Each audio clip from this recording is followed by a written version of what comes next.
미국 같은 국가들은 달러로 직접 거래를 하는 게 아니라 다 스테이블 코인으로 거래가 되기 때문에 온체인 지표상으로 봤을 때 스테이블 코인의 거래소 유입이 늘어나면은 그 이후에 비트코인을 비롯한 암호화폐 가격이 무조건 상승을 합니다. 아, 그래요? 그게 왜 그러냐 하면은 투자해야 될 타이밍이 들어온다 그러면 이 스테이블 코인이 다 이 비트코인이나 암호화폐를 구매하는 데 사용이 되는 거죠.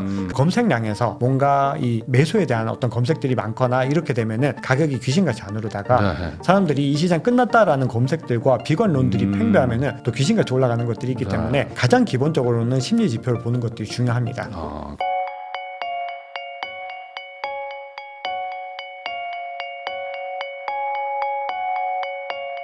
안녕하세요. 부익남TV의 부익남입니다. 오늘은 유튜브 박작가의 크립토 연구소를 운영하고 계시면서 책도 쓰셨습니다. 알트코인 레볼루션이라는 책을 쓰신 또 박종환 작가님을 모시고 오늘은 좀 코인 이야기 한번 해보려고 합니다. 작가님 안녕하세요. 네, 안녕하세요. 네, 제가 간단하게 소개를 하긴 했지만 그래도 또 처음 나와주셨으니까 또 한번 간략하게 소개 한번 해주시면 좋을 것 같습니다. 네, 부일남 구독자님들 너무 반갑습니다. 저는 구독자 24만 명이 함께해 주시는 박작가의 크립토 연구소라는 암호화폐 전문 채널을 운영을 하고 있습니다. 매일 아침마다 시황을 통해서 비트코인과 관련해서 가장 빠르게 좀 정보를 전해드리기 위해서 많은 노력을 하고 있고, 특히 매일마다 이 온체인 지표라고 있습니다. 네. 이 시장의 어떤 거래 움직임들이 온체인상에서 어떻게 일어나는지, 그런 것들을 통해서 고래들은 어떻게 움직이는지, 개인 투자자들은 어떻게 움직이는지, 이런 것들을 추적을 해서 시장의 어떤 변화 흐름들을 좀 빠르게 포착할 수 있는데, 그 정보들을 좀 매일마다 전해드리면서 또 많은 우리 구독자님들과 함께하고 있습니다. 네, 그리고 또 우리 부일남 대표님께서 말씀 주셨는데 이 알트코인 레볼루션이라고 하는 책을 썼는데요. 이게 제 개인적으로는 9번째 책입니다. 아이고, 네, 그래서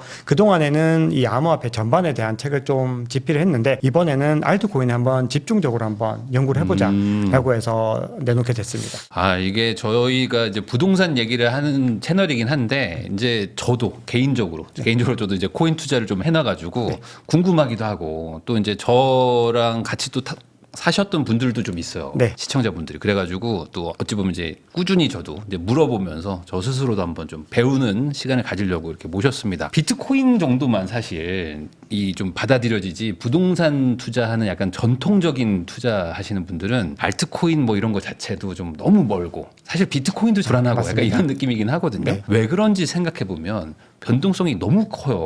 맞습니다. 특히 뭐 최근에 막 관세 부과한다고 하니까 갑자기 막 코인이 막 빠지기 시작하는데, 암호화폐와 관세는 또 무슨 상관인지 이런 것부터 먼저 좀 궁금하긴 합니다. 네, 우선 관세 관련해 가지고는 이게 발표가 됐던 게 하필 미국장이 열리기 전에 발표가 됐다 보니까 굉장히 좀 어떻게 보면 운이 좀 나쁜 걸 수 있는데, 이 암호화폐 시장은 365일 24시간 돌아가다 보니까 이런 악재들이 나오면은 그냥 제일 먼저 반영이 됩니다. 기본적으로 이 자본으로 유동성을 만들어내기가 좋기 때문에 시장에서는 우선은 비트코인을 이제 처분을 하는데 그 전에 알트코인부터 먼저 처분을 하죠. 왜냐하면 알트코인보다 비트코인이 가치가 월등하게 높다는 걸 시장에서는 알고 있기 때문에 그렇게 이제 처분이 되면서 단기적으로 하락을 했던 건데, 그러고 나서 미국 시장이 열릴 때쯤에는 이 트럼프가 캐나다 그리고 멕시코와는 관세 유예를 하겠다. 이렇게 하니까 미국 주식은 이제 떨어지다가 이제 운 좋게 딱 말아 올리는데 성공을 했던 거죠. 그래서 관세에 대한 부분들은 기본적으로 시장에서는 이 관세 부과가 되면은 수입 물가가 올라가니까 인플레이션 간신히 잡았는데 이거 다시 유발되면 어떡하냐, 이런 불안감들인데, 사실 그 부분들은 이론적인 부분들이고, 시장에서 어떤 흐름들을 과거에 2018년도에 어떤 흐름들만 봐도 이 관세를 부과한다라고 해서 무조건 인플레이션이 올라가지는 않습니다. 인플레이션이 오히려 그때는 진정이 더 됐던 것들을 확인할 수 있었고, 그리고 시장에서 만약에 그런 현상들이 나타났을 때 기본적으로 기업이나 소비자들이 어떤 스탠스를 취할지 한번 생각을 해보면은 우리가 예상하는 것처럼 그렇게 움직이지는 않을 거다라는 것들이 지금 더 많이 힘을 얻고 있는 거죠. 그렇기 때문에 단기적으로는 불확실성 때문에 굉장히 많은 타격이 있을 수 있지만, 그럼에도 중장기적인 관점에서 비트코인에 이 관세가 타격을 준다, 이런 시나리오는 좀 어렵습니다. 그렇기 때문에 이번에 가격이 내려간 것은 기본적으로 불확실성이 시장에 커졌기 때문에 거기에 대한 대비, 어떤 대응 전략으로서 이 비트코인을 매도했다, 이렇게 보시는 게 맞겠습니다. 그러니까 이래나 저래나 이제 관세가 막 부과되고 하면은 경제가 좀 위축될 수도 있으니까 주식도 빼고 코인도 빼고 우선 다 빼야겠다고 마음 먹었는데, 그렇죠. 열려 있는 장이 지금 코인이었을 뿐이었다. 그러니까 먼저 뺐고, 그다음에 이제 주식도 뺄 차례였는데 갑자기 말을 바꿔버리는 바람에 맞습니다. 회복을 했다. 네, 왜냐하면 그날 장 딱 열리니까 미국 주식 중에서도 나스닥 2.5% 3% 네. 바로 딱 빠졌는데 이제 다시 관세 유예 결정되니까 말아 올렸기 때문에 우리가 네. 그런 타임이라고 볼 수 있는데, 다만 그렇다고 해서 이 관세 부과에 대한 것들을 너무 또 쉽게 생각할 수는 없는 게 거시적인 경제 환경에 많은 영향을 미칠 것이기 때문에 분명히 단기적으로 많이 부대낄 겁니다. 엄청나게 등락을 거듭하는데, 그럼에도 중장기적인 관점에서 현재 시점에서 이 비트코인에 대한 미국 행정부의 어떤 스탠스들, 이런 것들을 종합적으로 다 고려하고, 그리고 유동성이 풀리는 그런 추이들 전체적으로 고려를 했을 때는 나쁜 그런 방향성으로만 보기는 어렵고, 결국은 이번 시즌에 암호화폐는 자기 갈 길을 갈 것이다, 이렇게 보는 게 가장 맞죠. 그러면은 여기서 이제 궁금한 게 이제 미국 주식과 이 알트코인, 뭐 비트코인 관련된 어떤 가상자산의 연관성이랄까요? 네. 이게 상당히 좀 같이 가는 건가요? 아니면 결국엔 이제 따로 가는 건가요? 잠깐은 같이 가지만 어떻게 봐야 됩니까? 지금 같이 가고 있습니다. 네. 그러니까 지금 금과 상관관계가 굉장히 많이 멀어졌는데, 이 비트코인이 다면적인 자산이라고 저는 정의를 하는데, 네. 여러 가지 속성이 있다 보니까 상황에 따라서는 이 나스닥과 같이 갔다가 네. 어느 순간에는 결별해가지고 본인이 제 갈 길을 가다가 또 어느 순간에는 금과 같이 가다가 네. 그런 움직임들을 보이고 있는데, 마음대로 간다는 얘기네. 굉장히 그거는 어떻게 보면은 그 상황에 맞게 늘 잘 갈 수 있다는 겁니다. 네. 왜냐하면 그렇기 때문에 우리가 2023년도에 이 글로벌 중소형 은행 위기가 왔을 때도 나스닥이 굉장히 많은 타격을 받았지만 비트코인은 그때부터 랠리를 시작을 했거든요. 그게 어떻게 보면 다면적인 자산이라는 측면을 보여준 가장 명확한 증거가 아니었을까 생각을 합니다. 그래서 지금 시점에서는 나스닥과 같이 가고 이 S&P랑 같이 가는 이유가 비트코인 현물 ETF가 나왔다 보니까 네. 증시에 묶이는 자본들, 이 비트코인들도 굉장히 많이 있는 거죠. 그래서 현재 시점에서는 같이 가고 있고, 또 트럼프의 행정 어떤 정책상 지금 현재 시점에서는 나스닥과 같이 가는 것들이 또 유리할 수 있습니다. 왜냐하면 이 트럼프가 굉장히 증시나 이런 가격에 민감하니까. 굉장히 민감한 캐릭터이고, 그리고 하루에도 이 호가창을 몇 번을 확인할 정도로 굉장히 많은 관심을 가지고 있는 사람이기 때문에 분명히 나스닥을 필두로 한 이 어떤 AI 관련주들 이런 것들을 띄울 테고, 그리고 백악관의 AI 크립토 차례라는 직책을 네. 신설했죠. 이런 것들도 결국은 이 움직임들에 크립토도 같이 갈 수 있는 가능성들이 높아졌다는 거거든요. 그래서 전반적으로 이 트럼프 행정부의 기조 자체가 이렇게 형성되고 있기 때문에 지금 현재 시점은 미 증시와 같이 가는 것이 썩 나쁘지 않다, 이렇게 볼 수 있죠. 그러면 지금 뭐 나스닥, 뭐 미국 주식 이쪽이 결국에는 뭐 AI가 주도하고 있는 시장인데, 방금 말씀하신 것처럼 AI 크립토 차르 해서 이제 뭐 일종의 청와대의 수석 같은 걸 만든 거잖아요. 맞습니다. 네. 그러면 AI와 크립토를 같이 묶었다는 거는 두 개가 연관성이 있는 건지, 아니면 그냥 국토교통부처럼 그냥 두 개 부서 하나 그냥 합친 건지, 뭐 이게 궁금하긴 하거든요. 이게 연관성이 있는 건가요? 네, 개별적으로도 가치가 있고 연관성도 분명히 있습니다. 네. 우리가 지금 딥시크가 이제 나왔을 때 나스닥이 많이 하락을 했는데, 그때 비트코인도 같이 또 조정을 받았죠. 근데 그 이유는 아까 말씀드렸던 것처럼 현재는 나스닥과 커플링이 되어 있기 때문에 그런 움직임이 나온 거고, 결국은 이후의 상황들을 살펴보면은 이 딥시크에 의해서 미국발 이 AI 주들은 굉장히 경쟁 관계에 직면을 해가지고 어떻게 보면은 좀 치열한 어떤 공방들이 이제 일어날 수가 있겠죠. AI라고 하는 게 미래 산업 중에서는 뭐 누구나 다 인정하듯이 네. 가장 우선적인 산업이기 때문에 그런 움직임을 가져갈 수 있는데, 이 크립토 같은 경우는 AI가 발전하면은 그냥 중국에서 발전을 하든 미국에서 발전을 하든 전체적으로 같이 갈 가능성이 높다고 생각을 합니다. 네. 근데 왜 그러냐 하면은 어쨌든 딥시크라고 하는 거는 오픈 소스를 통해서 모두에게 다 공개된 거죠. 그렇게 되면은 이 AI라고 하는 산업 자체가 굉장히 발돋움을 하게 될 텐데, 그런 것들을 크립토는 굉장히 탈중앙화된 방식으로 이미 기본 자체가 오픈 소스이기 때문에 아주 유연하게 흡수를 할 수가 있고, 그리고 그런 유연한 흡수들이 결국은 블록체인의 성능을 더 높이게 되는 거죠. 그렇게 됐을 때 AI의 발전은 기본적으로 크립토와는 발전의 궤도를 같이 한다. 이게 이제 시장에서 중론으로 받아들여지고 있는 거죠. 그럼 뭔가 이 온라인 쪽에 뭔가 돈이 몰리고, 아니면 뭐 전 세계적으로 뭔가 유동성이 늘어나면 어쨌든 가상자산 쪽은 거기엔 좀 연동이 좀 쉬우니까. 맞습니다. 그러면 이게 나쁜 건 아니라는 거네요.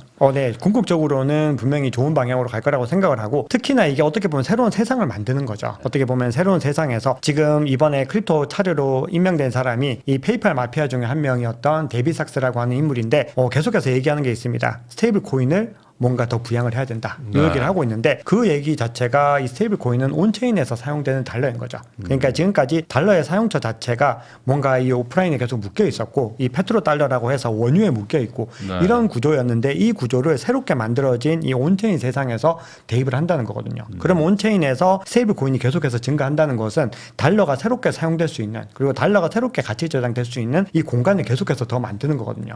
그렇게 됐을 때 이 새로운 세상에서 이 암호화폐 입지가 어떻게 될 것인지를 생각해 보면은 우리가 좀 논리적인 구조상으로도 향후에 어떤 대세가 될 수 있는 그런 기반들이 있다고 봐야 되죠. 그러니까 이제 스테이블 코인이라는 게 결국에 가상자산계의 달러를 만드는 맞습니다. 건데 네. 거기에 어쨌든 막 유동성 많이 풀린 게 글로 또 많이 또 흡수도 되고 네. 뭐 이런 것들을 얘기하시는 것 같아요. 근데 결국에 그러면은 뭐 스테이블 코인은 사실 투자랑은 또 좀 다를 수도 있을 것 같은데 이게 결국에 그냥 이 판에 돈이 많이 들어오면 좋은 건가요? 뭐 그렇게 네. 봐야 되는 건가? 이 스테이블 코인은 기본적으로 암호화폐 시장의 유동성을 의미합니다. 미국 같은 국가들은 달러로 직접 거래를 하는 게 아니라 다 스테이블 코인으로 거래가 되기 때문에 네. 시장에서 우리가 앞서 온체인 지표를 말씀드렸는데 온체인 지표상으로 봤을 때 스테이블 코인의 거래소 유입이 늘어나면은 그 이후에 비트코인을 비롯한 암호화폐 가격이 무조건 상승을 합니다. 그래요? 그게 왜 그러냐면은 이 스테이블 코인이 들어와 있다가 유동성을 계속해서 확충을 하고 있다가 이후에 뭔가 시장에서 불확실성이 거치고 투자해야 될 타이밍이 들어온다 그러면 이 스테이블 코인이 다 이 비트코인이나 암호화폐를 구매하는 데 사용이 되는 거죠. 그렇기 때문에 스테이블 코인이 많이 부양이 된다고 하는 것은 결국은 달러를 패깅할 수 있는 공간들이 늘어나는 것들도 의미를 하지만 이 얘기인 즉슨 계속해서 달러 유동성이 이 온체인 상으로도 들어온다는 의미이기 때문에 단기적으로는 암호화폐 즉 비트코인과 이더리움의 가격 상승을 견인하는데 활용이 되는 거죠. 그러니까 이 테더나 뭐 그 USDC인가요? USDC. 네, 그런 미국, 거는 그게 금액이 막 올라가는 건 아니지만 시총이 계속 늘어나고 있는 그렇죠. 건데 네. 그게 결국에는 뭐 은행에 예금처럼 계속 들어가 있는 거군요. 맞습니다. 네, 그렇게 언젠가는 보셔야 됩니다. 암호화폐를 살 돈들로 계속 들어오고 있다. 네. 그러니까 시장만 좋아지면 이게 저쪽으로 이제 쫙 그렇죠. 가는 확 들어오는 거군요. 거죠. 그 흐름들이 온체인에서 다 집계가 되기 때문에 네. 우리가 이제 그런 것들을 언제 들어오는지 확인을 이제 또 하셔야 되는 겁니다. 네. 그래서 만약에 시장이 굉장히 좋지 않은데 스테이블 코인의 어떤 거래소 유입까지 떨어지면은 이거는 지금 아직까지 매수 적기가 아닌 거죠. 조금 더 네. 기다려줘야 되는 거고 만약에 가격이 지지부진한데 스테이블 코인이 아주 굳건하게 계속해서 상승의 흐름을 가져간다라고 했을 때는 그래도 조금씩 이제 바닥에 좀 가까워지고 있구나. 이런 시그널로도 아주 좀 단순하게는 해석할 수가 있죠. 어차피 그 가상자산을 살려고 예금을 해놓은 개념이니까 유동성이 계속 늘어나고 있으면 언젠간 이 돈이 절로 갈 것이다. 맞습니다. 여기에 한번 베팅을 해볼 수 있는 거네요. 그럼 지금 상황은 어떻습니까? 지금은 좀 지금 몰리고 있나요? 지금 상황이 딱 그 상황입니다. 그래요? 지금 이 USDC가 이게 지금 시장에서 또 스테이블 코인도 경쟁이 좀 일어나고 있는데 네. 아무래도 USDT가 좀 중국 자본이 많이 들어가 있다 이런 얘기들 중국 입김이 많다 이런 얘기들이 아직까지 존재하고 있고 거기다가 지금 USDT가 투명성 논란에 대해서도 아직까지는 완전히 좀 해결되지 못했습니다. 그만큼 준비금과의 어떤 관계상들 매칭이 제대로 됐나 이런 것들에 대해서 뭔가 현금성 자산으로 준비금을 제대로 가지고 있는가 이런 얘기들이 나오고 있기 때문에 현 시점에서 USDC가 굉장히 많이 또 시가총액을 늘리고 있고 거래소 유입량도 많이 늘어나고 있는데 오늘 촬영 전에 왔을 때 검색을 해보니까 USDC 유입량이 굉장히 많이 늘어나고 있었습니다. 그런데 반면에 또 하나 어떤 다른 움직임들이 있었는데 단기 보유자 중에서 특정한 고래들이 또 거래소에 비트코인 물량을 많이 보내고 있는 것들이 포착이 됐습니다. 네. 이 얘기는 어떤 의미냐면은 거래소에 비트코인을 보낸다라는 의미는 이 물량을 조만간에 매도할 수 있다는 의미를 볼 수 있기 있겠네요. 때문에 스테이블 코인이 거래소에 들어오면은 좋은 시그널 기본적으로 네. 이렇게 생각을 하고 거래소에 비트코인을 비롯한 다른 암호화폐가 들어오면은 매도 시그널 이렇게 보게 되는데 이 두 가지가 좀 중첩이 된다는 거죠. 그럼 그 얘기는 특정한 고래들이 뭔가 이 균열을 만들어 가지고 뭔가 더 하락세를 갖다 유발하게 됐을 때 더 큰 자본들이 이제 유입이 되면서 저가 매수 즉 바이더딥을 할 수 있는 기반이 마련되지 않았을까 이런 분석들도 나오고 있는 거죠. 근데 이거는 어떻게 보면 이 두 가지 자료만으로 조금 섭불리 해석하는 걸 수도 있는데 기본적으로 그 두 가지 아까 말씀드렸던 부분은 이 온체인 분석의 가장 기본이기 때문에 우리가 투자할 때는 꼭 유념하셔야 되는 겁니다. 그러니까 뭐 긍정적인 부분, 부정적인 부분이 뭐 다 같이 섞여 있는 있다. 거죠. 그러면 지금이 뭐 과열 구간 뭐 이런 얘기라고 보긴 좀 어려운 건가요? 지금이? 과열 구간과는 상당히 거리가 있습니다.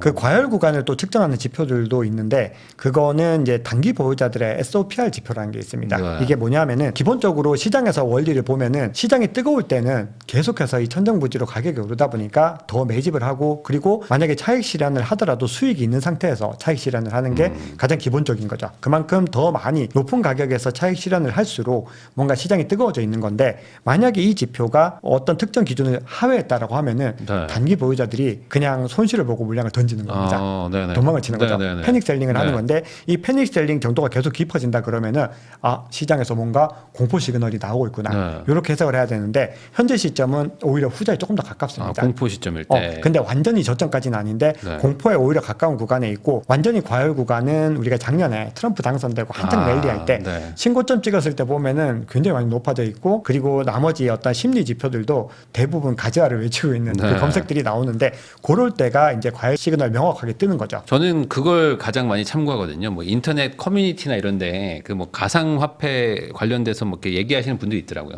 거기서 막 망했다 막 이런 얘기 나오면은 지금 뭔가 사야 되나 이런 생각을 많이 하는데 특히 뭐 최근에 뭐 한 20-30%확 빠졌을 때 관세 때문에 그때 뭐 지금 시즌 종료됐으니까 다 던지고 나가자 하길래 지금 좀 사야 될 것 같아서 조금 샀거든요. 그렇게 하는 게 성공률이 좋은가요? 그러니까 말 그대로 이 감정, 이 공포감을 가지고 판단하는 거? 그거는 이 암호화폐 시장에서는 굉장히 중요하게 봅니다. 왜냐하면은 앞서 저희가 유동성 자산이라고 말씀을 드렸고 우리가 좀 많이 얘기하는 게 비트코인 내재 가치 없다 뭐 이런 네. 얘기를 하는데 뭐 실제로 뭐 비트코인 자체로 뭔가를 창출하는 것들은 없기 때문에 그 어떤 관점에서 내재 가치가 없다 그 관점은 이제 맞는 얘기일 수 있습니다. 그런데 가치의 어떤 자산의 가치 자체를 좀 다르게 보는 거죠. 그렇기 때문에 비트코인은 우리가 스스로를 디지털 금이다 이렇게 포지셔닝을 하고 있는 건데 그러다 보니까 이제 뭔가 어떤 수요와 공급에 의해서 굉장히 많이 가격이 움직이고 네. 그 부분들이 중요하게 작용을 하는데 그러면은 그 과정에서 심리들이 이 주식 같은 다른 자산보다 훨씬 더 월등하게 작용합니다. 그래서 시장에서 볼 때 검색량에서 뭔가 이 매수에 대한 어떤 검색들이 많거나 이렇게 되면은 가격이 귀신같이 안 오르다가 네. 사람들이 이 시장 끝났다라는 검색들과 비관론들이 팽배하면은 또 귀신같이 올라가는 것들이 있기 때문에 가장 기본적으로는 심리 지표를 보는 것들이 중요합니다. 그럼 이것도 어느 정도 좀 맞을 수 있는 전략 중에 하나네요. 중요한 전략입니다. 네. 다만 이게 쉽지는 않을 것 같기는 해요. 남들이 다 망한다고 할 때 들어간다는 게 사실 무섭죠. 말이 어려운 거니까. 이 이야기 나온 김에 하나 좀 말씀드릴 부분이 같이 공부하시는 분들한테 제가 이제 또 말씀드렸던 부분이 뭐였냐면은 네. 작년 8월에 블랙 먼데이가 있었죠. 그때 이제 갑자기 일본에서 금리를 갖다 인상을 해버리면서 엔캐리 트레이드 정산 그때 다들 생소한 용어인데 그때 굉장히 맞아요. 신문 지면에 이 엔화가 가치가 올라가면서 엔캐리 트레이드 청산이 일어났다 해가지고 시장이 한번 좀 쑥대밭이 된 적이 있었는데 그때 지표를 한번 봤더니 아까 보여드렸던 그 SOPR 지표라는 게 네. 너무 많이 내려가 있더라고요. 그 전 거의 수개월 동안 본 적 없는 수준으로 내려가 있는데 완전 시장이 공포에 빠진 거군요. 공포에 빠졌죠. 근데 그때 제가 같이 봤던 지표가 뭐냐면은 공포 및 탐욕 지수였습니다. 근데 그 공포 및 탐욕 지수가 그 전까지는 아무리 내려가도 극도의 공포까지 안 내려갔는데 그때 극도 공포까지 그때 한번 깜짝 뜨는 걸 보고는 이 두 가지 지표를 보고서 제가 이제 이 구간은 상당히 유의미하게 봐야 될 구간일 수밖에 없겠다. 사야 된다 이럴 때. 했는데 그렇게 하고 나서 사자마자 바로 그냥 쏘고 올라갔던 거죠. 네. 그래서 그때 용기를 가졌던 분들은 네. 이걸 갖다가 이제 매수를 해가지고 굉장히 아주 훌륭한 단기 미실현 수익을 올릴 수 있었는데 대부분은 그때 이때 사도 되나요? 너무 무섭다고 이렇게 말씀을 하시더라고요. 그래서 그때 이제 느꼈던 거는 각자마다 어떤 투자할 수 있는 어떤 역량들과 어떤 마음의 어떤 그런 크기들 뭐 이런 것들이 다 다르구나라는 걸 좀 많이 느꼈죠. 그러니까요. 저도 뭐 전 잘 모르지만 하여간에 이런 심리가 많이 영향을 끼치는 곳은 어쨌든 남들이 좀 도망칠 때 들어가는 게 그래도 확률은 좀 높지 않나라는 생각은 좀 있습니다. 네.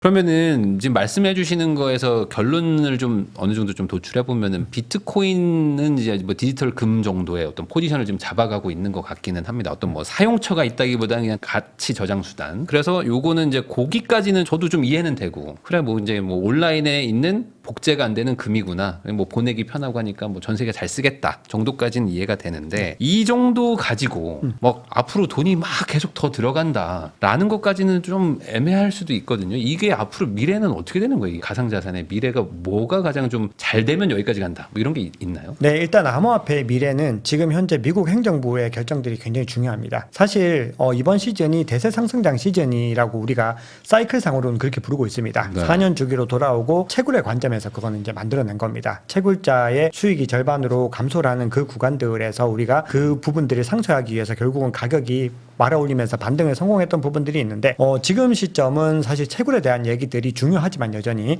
중요한 주체들이 채굴자에서 이제는 좀 미국 중심의 기관들로 많이 넘어가고 있습니다. 네. 채굴자들이 아무래도 이제 새로운 신규 채굴 물량이 5에서 6%밖에 안 남다 보니까 이미 유통되고 있는 94%를 어떤 식으로 활용할 것인가 이 부분들이 비트코인의 가치를 높이는데 가장 중요하죠. 그러면 지금부터 중요하게 봐야 되는 게 두 개인데 바로 이 기관과 국가의 움직임입니다. 그러면 아. 기관의 움직임을 판별할 수 있는 건 뭐냐? 바로 현물 ETF인 거죠. 현물 ETF가 비트코인 나왔고 그리고 블랙락에서 굉장히 많이 적극적으로 밀면서 역대 모든 ETF들 중에서 가장 훌륭한 성과를 올린 ETF 중에 하나로 기록이 됐습니다. 그래서 가장 단기간에 가장 높은 AUM을 달성한 코인 ETF를 이 목록을 만들어 보면은 거의 10손가락에 들어갈 정도의 성과를 작년에 냈다는 거죠. 네. 그래서 그게 기관 단위에서의 첫 번째 성과라면은 이제 이번 시즌에서 올해 주목되는 거는 국가죠. 네. 국가 전략적인 자산으로서 비트코인을 비축할 것인가 이 여부들이 중요한데 지금 여기에 대해서는 오늘 제가 이제 자료를 한번 보니까 크립토 차르라고 하는 사람이 긴급 기자회견을 했는데 네. 사람들이 그때 되게 많이 기대를 했고 저도 막 같이 공부하는 분들한테 이제 미국이 너무 중요하다 산다 뭐 이럴 줄 알았는데 이럴 줄 알았고 사실 그렇게까지는 얘기 안 하더라도 조금 더 선명해질 네, 줄 알았어요. 네. 우리가 알고 있는 수준보다는 조금 더 그래도 한 네. 발짝은 더 갔을 줄 알았는데 오히려 한 발짝 물러난 얘기를 했는데 뭐라고 얘기를 했냐면은 국가 전략적 준비 자산으로 도입을 할 건가요?라고 기자회견에서 물어봤는데 그거 지금 현재 검토 중이야라고 얘기를 한 겁니다. 근데 이 검토라는 단어가 시장의 어떤 심기를 굉장히 많이 건드린 거죠. 네, 네. 아니 트럼프 대통령이 약속해놓고는 이제 이미, 와서 이미 검토한 줄 알았는데 검토 다 네. 끝난 줄 알았는데 이제 와서 무슨 검토 같은 얘기를 네. 하냐. 그렇게 되면서 시장에 실망 매물이 많이 나오게 된 겁니다. 그런데 그렇게 얘기를 하면서 데이비 삭스가 얘기했던 게 그럼에도 암호화폐 황금기는 오게 된다. 그렇게 얘기를 했던 거죠. 그래서 전체적으로 방향성 자체는 어느 정도 잡혔는데 아직까지는 디테일이 완성이 되지 않았구나. 이런 부분들 때문에 시장이 좀 실망을 했는데 그럼에도 지금 주 정부의 움직임이나 아니면 의회, 미국 의회에서 지금 계속해서 빠르게 관련 법안을 통과시키려고 하는 이런 움직임들 그리고 SEC가 최근에 또 완전히 달라졌는데 그런 움직임들의 전반을 보면은 지금 미국이 이 비트코인을 대하는 태도 자체가 굉장히 우호적이라는 걸 알 수 있습니다. 그러면은 우리는 이제 심정적으로 20만 개 정도 미국이 보유하고 있는 물량 자체는 굳건하게 얘네가 지키겠구나. 네. 이걸 첫 번째로 계산할 수 있는데 남은 변수는 만약에 국가 전략적 준비 자산으로 도입할 때 그거는 이제 사실은 기정사실이라고 개인적으로는 보고 있는데 어느 정도 수준에서 비트코인을 국가적인 차원으로 매집할 것인가 이 부분에 대한 이제 의문점이 좀 남은 거죠. 그래서 그 부분도 해결해야 되는데 어제 또 행정명령을 통해서 국부펀드를 설립하겠다고 또 도장을 쾅쾅 찍은 거죠. 그러니까 네. 시장에서는 이 연결고리들을 또 심층적으로 만들어서 국부펀드까지 만들었으니까 이걸 통해서 비트코인을 담겠구나. 이렇게 아직까지 요 기대감 정도까지가 나와 있는 겁니다. 그러면 결국에 사도 비트코인을 사지 뭐 이더리움이나 뭐 이런 거는 좀 그래도 좀 아직은 먼 얘기가 되는 건가요? 그러니까 우선은 뭐 가격이 돈이 어쨌든 비트코인으로 몰리는 건가요?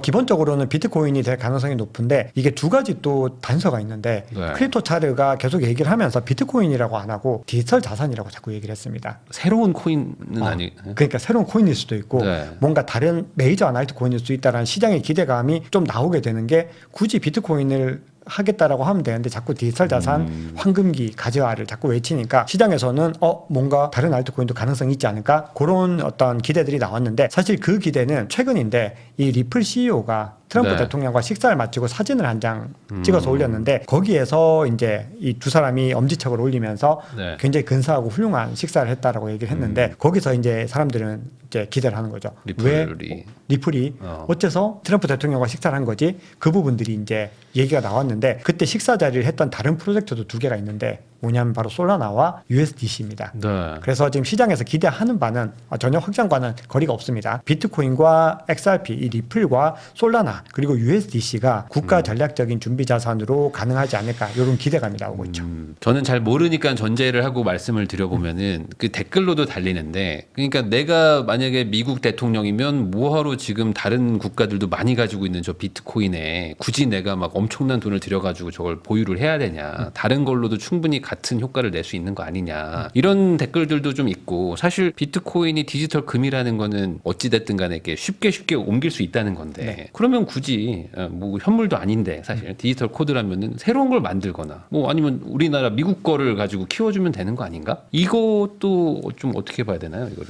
그거는 이제 저도 이제 그런 의견들을 완전히 반대하지는 않는데 최근에 또 오피셜 트럼프도 출시를 했죠. 근데 그렇게 봐야 될 것 같습니다. 그 가치를 인정받기 위해서는 결국은 모두가 인정을 해줘야 된다는 게 네. 굉장히 중요한데 모든 암호화폐 중에서 비트코인처럼 모두가 뭐 모두라고 하긴 아직은 오패가 있지만 대부분이 인정해주는 이 암호화폐 자산은 비트코인이 유일한 거죠. 어떻게 보면 이더리움도 아직까지 유일히 비실비실. XRP는 최근까지만 해도 리토속이었는데 네. 이걸 갖다가 그렇게 포장해서 준비 자산까지 넣었을 때 어떤 패권 경쟁에서 어떤 우위를 거리를 점할 수 있을까? 혹은 다른 국가들에서 어떤 스탠스를 가져갈 수 있을까? 이런 것들을 생각해 보면은 좀 약하다는 생각들을 하게 되죠. 그럼에도 지금 트럼프가 이제 임기가 시작이 됐고 미국을 중심으로 한 강력한 내러티브를 만들고 싶어 한다라는 측면에서 봤을 때는 가능성이 없는 시나리오는 아니라고 생각을 합니다. 네. 다만 최근에는 또 좀 부정적인 목소리들이 조금 더 많이 늘어나긴 하더라고요. 그래서 비트코인도 아직 안 됐는데 무슨 알트코인 같은 얘기를 하고 있냐 네. 그런 입장들도 있는데 요거는 아직까지는 순전히 내러티브다. 뭐 그렇게 보셔야 됩니다. 그 말은 비트코인을 포기하기에는 미국인들이 가지고 있던 돈의 자산도 많이 들어가 있기 때문에 이걸 포기하기에는 현실적으로 이미 좀 늦었다. 뭐 이렇게도 해석이 되는 건가요? 네, 그렇게 해석할 수 있을 것 같습니다. 이미 너무나 많은 기관 자본들, 너무나 많은 어떤 국가적인 자본들이 들어가 있는 자산이기 때문에 네. 그런 부분들이 있고 또 우리가 공통적으로 이 패권 전쟁을 하기 위해서는 어쨌든 이 브릭스에서도 이 비트코인을 활용한 이 패권 전쟁을 많이 고민을 하고 있습니다. 그리고 미국 같은 경우도 마찬가지인데 미국에서 국가 전략적인 준비 자산으로 도입을 하자라는 얘기가 나온 이유가 뭐냐 하면은 이 비트코인을 매집을 했을 때 만약에 비트코인이 연 평균 성장률이 25%만 된다라고 했을 때 네. 미국이 가지고 있는 부채를 갖다가 2049년까지 35%에서 뭐 37% 거의 40% 근방까지 해소할 수 있다라는 논리를 가지고 있는데 그렇게 해소하기 위해서는 비트코인 가격이 계속해서 올라줘야 되는데 이렇게 올라줘야 된다라는 의미는 결국은 너무나 많은 사람들이 이걸 탐내고 가져가야 되는 그렇죠. 겁니다. 중국도 우리도 가져갈 거야, 나도 가져갈 거야 해야 네. 되는데 나머지 알트코인들이 그 정도까지 입지를 가져가기에는 너무 시간이 더 많이 들어갈 수 있다는 거죠. 왜냐하면 그 가치를 인정받아가지고 비트코인 정도 되는 입지를 만들어내기에는 시간이 많이 걸린다는 논리가 있는 거죠. 저 여기서도 궁금한 게 있습니다. 뭐 제가 뭐 따지고 드는 건 아닌데 아, 저도 네, 이게 말씀해 주시죠. 순수한 게 의문으로. 아, 네네. 그럼 예를 들어 그거를 그냥 금으로 해도 되는 거 아닌가요? 그러니까 금을 그냥 계속 더 사가지고 똑같이 어차피 금도 한정된 자산이니까 금이 훨씬 더 중앙은행들한테 인정도 많이 받고 있는데 굳이 비트코인에다가 돈을 태울 거면 금을 사면 어떤가? 근데 금보다는 아까 말씀드렸던 그 논리입니다. 스테이블 코인을 말씀드렸던 것처럼 새로운 세상에서 훨씬 더 많은 공간들이 있는데 지금 굳이 금 오래된 이 자산을 묶는 것보다는 혁신적이고 새롭게 태어나는 비트코인이 훨씬 더 가치가 있을 거라는 겁니다. 거기다가 미래를 대비하기 네, 위해서. 거기다가 또 중요한 건 뭐냐면은 비트코인과 금이 가격의 상승률을 봤을 때 비교할 수 없는 거죠. 아직 시총이 작으니까. 시총이 작은데 그럼에도 지금까지 이 금이 처음에 ETF가 만들어졌을 때 상승률과 이 비트코인의 상승률을 비교해봐도 그래도 비교가 안 되는 것들이거든요. 그래서 시장에서는 이렇게 보는 거죠. 금을 보유했을 때 이것들을 미국의 국채를 어떻게 보면 미국의 부채를 상쇄하는데 더 도움이 될지 아니면 이 새로운 자산인 비트코인으로 했을 때 뭔가 경중을 따졌을 때 비트코인이 더 힘을 받을 수 있고 또 중요한 부분들은 가치 저장 수단으로서 여러 가지 측면들을 고려했을 때 전통적으로 인정받는다라는 측면을 제외하고는 휴대성부터 해서 뭐 분할성부터 해서 여러 가지 어떤 가치 저장의 속성들이 비트코인이 더 좋다는 거죠. 그렇기 때문에 시장에서는 일단 이쪽에 더 비트코인에 힘을 갖다 더 실어주는 모양새인 거죠. 그러면 이렇게 생각하면 될까? 뭐 지금 금 시총 가려면 한 10배 더 가야 된다 뭐 이런 얘기들이 10배 있던데 네. 그러면은 만약에 미국이 야 이거 어차피 우리가 안 사도 10배 갈 거면 우리가 미리 사놓자. 그래서 우리 부채도 좀 해결하자. 왜냐면 우리가 안 사도 어차피 다른 애들이 다 사가지고 어차피 갈 거야. 이런 개념도 있는 건가요? 그런 개념도 있을 수 있습니다. 그리고 지금 이제 미국이 만드는 거는 결국은 이것들이 미국에서 거래될 수 있는 환경을 만든다라고 생각을 하거든요. 네. 그래서 국부펀드도 그렇고 마이크로 스트래티지라는 회사가 이번에 마이크로를 뗐습니다. 이제 스트래티지로 리브랜딩을 했는데 완전 폭발적으로 모았습니다. 지금 47만 개 이상의 비트코인을 보유하고 있는데 이런 광폭한 행보들 어떻게 보면 굉장히 좀 거친 행보죠. 너무 공격적으로 매수를 하는데 이런 움직임들의 배경에도 미국이 이 미국을 중심으로 한 이 어떤 구조들 환경을 만들고자 하는 어떤 의지들을 볼 수 있는 거거든요. 그래서 그런 측면으로 봤을 때 그렇게 그런 것들을 어떻게 보면은 용인해 주는 거죠. 좋아, 잘하고 있어. 약간 이런 느낌이 드는 거죠. 거기다가 지금은 이제 이 일론 머스크가 혼자서 있는데 도지를 처음에 만들었을 때 비백이라고 하는 사람이 있었습니다. 네. 비백 라마스와미라고 하는 이 원래는 대통령 대선에 경선을 네네네. 같이 했다가 지금은 이제 트럼프의 어떤 핵심 관료로 이제 자리를 잡았는데 운영하고 있는 회사가 스트라이브라고 하는 자산 운용사인데 여기서 이 마이크로 스트래티지가 발행한 이 채권들에 대해서 또 받아줄 수 있는 또 투자 상품까지도 기획을 해서 신청을 했다는 거거든요. 그러니까 이 모든 어떤 연결고리들을 보면은 미국에서 이런 움직임들을 굉장히 좀 고도의 계산 아래서 뭔가 붐업을 시켜주는 것이고 그렇게 봤을 때 아까 부일람 대표님 말씀하셨던 그런 논리들도 굉장히 일맥상통할 수 있죠. 왜냐하면 어쨌든 미국은 그렇게 올려주기를 굉장히 많이 바라면서 그 흐름들을 만들어가고 있는 것일 수 있습니다. 그러니까 뭐 민간이든 정부든 하여간 미국계 아니면 미국 뭐 국적의 어떤 뭐 회사나 개인들이 최대한 많이 확보를 하자. 있다. 맞습니다. 지금 그런 쪽으로 좀 가고 있다. 그 말은 이걸 듣다 보면은 이거 좀 많이 갈 수 있을 것 같다. 물론 부침은 있지만 그러면 이거 장기적으로는 좀 사놔야 되는 거 아닌가라는 생각이 계속 들긴 들더라고요. 이거 제가 근데 암호화폐 투자자에서 이렇게 말씀드리면 약간 좀 부담되는 발언이 그런 것도 있는데 있어요. 근데 저는 뭐 암호화폐는 반드시 가지고 있어야 한다라고 뭐 확신을 하는 입장이고 그리고 우리가 이렇게 미국이 기반을 잡아서 간다라는 거는 진짜 말씀하신 것처럼 많이 갈 거라고 생각합니다. 그러니까 우리의 기대보다 더 많이 갈 거다. 대신에 시간이 어느 정도 걸릴지는 조금 더 지켜봐야 되지만 굉장히 많이 갈 거다라는 부분들은 저는 뭐 적극적으로 동의하고 있습니다. 그러니까 이게 사실 예전에 정말 뭐 몇천 원, 몇만 원 하던 게 지금 이렇게 뭐 1억 넘게 왔는데 1억 5천이 넘는 그러니까 상황까지 왔으니까. 여기서 너무 비싸다라고 생각할 수도 있지만 또 반대로 생각하면은 뭐 이게 아직 뭐 말씀하신 어떤 시총이나 이런 걸 보면 아직 작은 거니까 크게 봤을 때 전 세계에서 통용되는 자산으로 보면 작은 거니까 10배만 가도 사실 인생이 바뀌는 분들이 많은데 지나고 나서 보면은 내가 그때 왜 안 샀지? 이런 얘기 하실 분들도 많을 것 같기도 해요. 네. 네, 이미 지금까지 그런 후회들을 좀 많이들 하실 수밖에 1년 없었고. 전에 2천 몇백만 원이었으니까. 2022년에 이제 불장 이제 크립토 네. 윈터 끝나고 올라가는 그 시점에서 지금 보면은 거의 10배가 오른 거죠. 그때 다들 이제 후회를 하는데 늘 지금이 기회입니다. 근데 이게 어쩔 수 없는 게 떨어지면 못 사니까. 네. 또 떨어지면 떨어져서 못 사고 오르면 올라서 못 사게 되는 그런 것들이 있기 때문에 기본적으로 어떤 이런 자산들을 투자할 때는 어느 정도는 일단 조금 용기 있게 투자하고 그 다음에 굉장히 중요한 여러 가지 어떤 지표들을 확인하면서 더 효율성들을 좀 추구를 해야 되는 거죠. 그래서 일정 부분 많이는 말고 정말 포트폴리오 일정 부분을 한번 담아 보시면은 공부하는데도 좀 많은 도움이 되지 않을까 그렇게 생각합니다. 박 작가의 크립토 연구소를 운영하고 계시는 박중환 작가님하고 이야기 나누고 있는데요. 그러면 이번에 좀 요거 한번 좀 여쭤보겠습니다. 이게 뭐 어차피 비트코인은 뭐 지금 봐라 안 팔고 있었으면 옛날에 산 사람들 다 벌었다 이런 얘기가 있잖아요. 뭐 오르든 내리든 결국에 가지고 있으면 올라간다. 근데 또 한편에서는 워낙 올랐다가 내려갔다가 왔다 갔다가 심하니까 그래도 사람 마음이 올랐을 때 좀 팔아서 저점에 좀 잡고 다시 또 이렇게 하면 좋잖아요. 근데 이게 또 워낙 또 패턴을 또 보이고 요번에 반감기라고 하니까 또 어김없이 또 한 5, 6개월 지나가지고 또 막 폭등하고 하는 걸 보면 반대로 또 폭락이 또 예정되어 있는 게 아닌가라는 생각도 좀 들거든요. 지금 어떤 과거의 패턴으로 봤을 때 이 급등 뭐 이런 어떤 뭐 불장 분위기가 언제쯤 뭐 한번 좀 식을까요? 아니면 안 식을까 이번에는? 식을 겁니다. 식게 될 텐데 지금은 우리가 일부에서 이제 말씀드렸던 것처럼 지금은 과열 구간이 아니기 때문에 지금 판다는 거는 뭐 중요한 방향성이 아닙니다. 그렇게 하시면은 오히려 이 투자의 방향성을 반대로 가져가시는 거죠. 늘 살 때 싼 데서 사서 비쌀 때 팔아야 되기 때문에 우리가 그 부분을 반드시 유념해 주셔야 되고 과거의 어떤 흐름들을 갖다 이렇게 차트를 쭉 한번 보시면은 비트코인이 대세 상승장 1년 동안 2021년 동안의 흐름을 보면은 좀 경악스러울 정도로 엄청난 변동성을 보입니다. 정말 말도 안 되는 이 변동성. 네.